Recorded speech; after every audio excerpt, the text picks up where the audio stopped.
Mid-cap index still holding up with a gain of almost 300 points. Voltas is a stock, apart from all the PSU banks which are doing well anyway. We have Voltas, which has now moved to the high point of the day. So we'll keep an eye out on individual stocks. But the big story is that we spoke about PSU banks, all of them buzzing. On that note, we also spoke with Prateek Gupta of Deutsche Bank, who says that he expects robust corporate earnings growth for the next year. Also adds that the markets are eagerly awaiting the new governor's stance on the PCA banks. Listen in. Corporate capex cycle is still kind of in the early stages. We're probably still a year or 2 years away, but it's definitely getting better.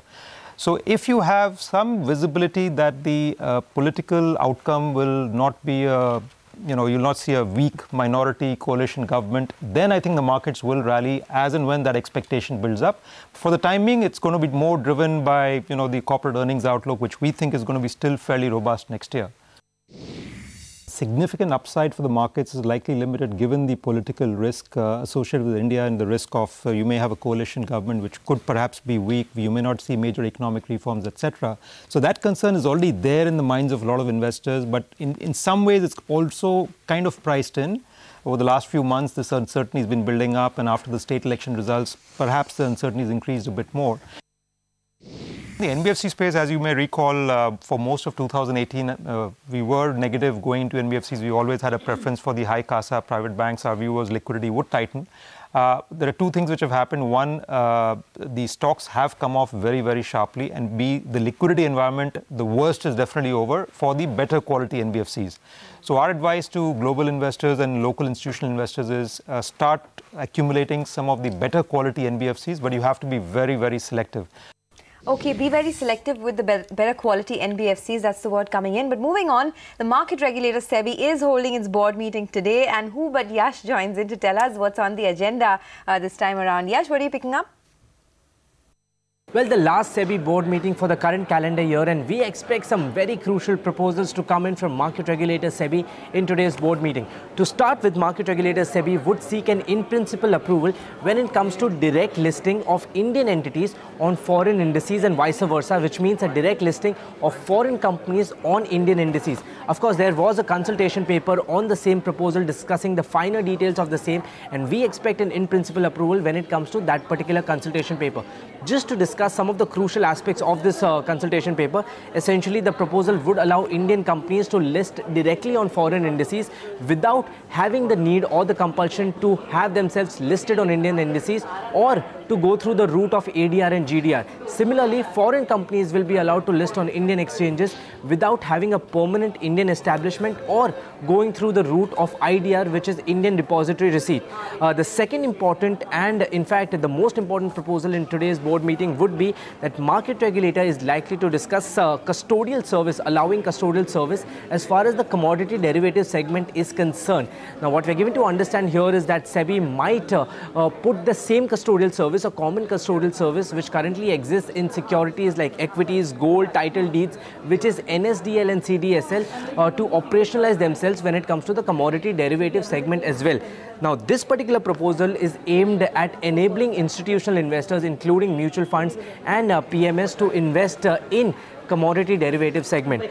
Now, the next important proposal is that market regulators might discuss widening the scope of the offer for sale or OFS route. It might look at allowing companies with a market cap of 1,000 crore to access the route of OFS for the purpose of stake sale.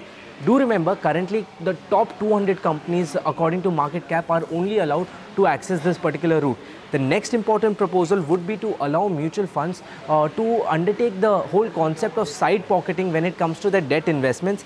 Just to put things in context, side pocketing is a mechanism to separate the distressed and illiquid assets from the liquid and the value generating assets or their debt investments, so that the entire returns out of a good asset do not get marginalized due to some bad investment when it comes to the debt investments. Apart from that, of course, smaller proposals like amending certain regulations of the insider trading norms, as well as relaxing the disclosure norms for housing finance companies as well as NBFCs would also be a part of SEBI's board meeting agenda today. All right, thanks a lot for that, Yash. Trust you to keep us updated with all the happenings in that board meet. But let's drive down to Motown, and it's on a course correction mode. Car manufacturers across the board have cut productions sharply due to tepid festive season. Utkarsh Chaturvedi joins us with all the data. Utkarsh. So Mangalam, as you said, the production has been cut, and what it means also I'll tell you. But let me take you through the numbers. Now, if you look at the whole industry, around 20% production cut took place last month. Let me go to Maruti. Maruti has cut production by almost 12% last month. Tata Motors has cut production by almost 22% last month, and M&M has cut production by almost 26% last month. Now, why the production cut? The production cut happened because in the festive season, the car makers were hoping for a good festive season and did restock all the inventories. But after a tepid festive season, all the dealerships are filled with inventory to the neck. In fact, when we spoke to a lot of dealers, they said that they have inventories of around 10 to 12 weeks, which is abnormal in the year-end cycle. And remember, once the year-end cycle arrives in December, you do not find a lot of takers, and most of the cars really go in discount because people want to buy cars of the next year. And that is why the companies have now pulled a break when it comes to productions of the vehicles, and also it gives you a picture that how bad the festive season could have been. Remember, we spoke to Pawan Goenka also a couple of days back, and he also told us that the stock correction mode is on. He also told us that in December as well we can see a bleak picture as this whole process will continue, and it will be by January only we can get a clear picture of how the demand is. But Pawan Goenka was hopeful that the retail demand has come back. We will see in the numbers when it comes in December, January, or unlike FADA, which gave us the details of retail sales last month. Ask my friend one day.